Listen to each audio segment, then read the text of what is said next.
mukhtaar cabdinuur maxamed muddo 15 sannadood ah ayuu wuxuu ka mid ahaa xoogsatada birmaalka ee ku nool magaalada Boosaaso waxaana uu farsamayn jiray mindiyaha tanagyada shidaalka lagu beego sanduuqyada iyo wixii la mid ah waxaase uu iminka sheegay inuu uga gudbay samaynta saxamada lagu kala saaro dahabka iyo ciidda wixii markii hore aan samayn jirnay turubtii shidaalka maqalada iyo haamihii inuu haddana saxamadii dahab ku darno bahalii dahabka lagu kala saariyo ciidda ma sha Allah halkan waxa weey waa saxankan waxa la yiraahdaa saxanka dahabka lagu shaqshaqo waxa lagu kala saaraa dahabka iyo ciidda okay halkan tuubo biyo la soo gelinayaa matoora halkan ay biyo ka soo daadanayaan halkan ciidii dahabka isku jiray baa lagu soo daadinayaa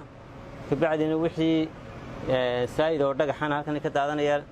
halka gudaha ciidda iyo dahabka oo isku jira baa halka gelaya waxay leedahay shabaqaasina koon baa ku dhex jira dahab ku dhaco okay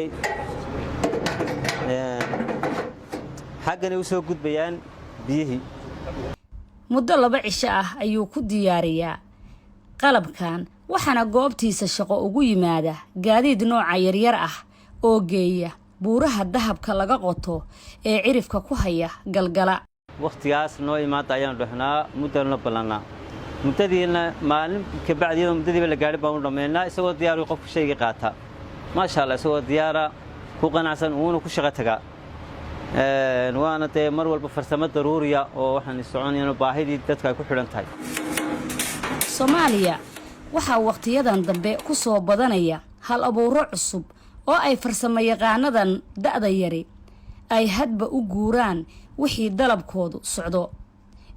iyagoo ku dadaala in farsamadoodu ay noqoto mid ka tayo wanaagsan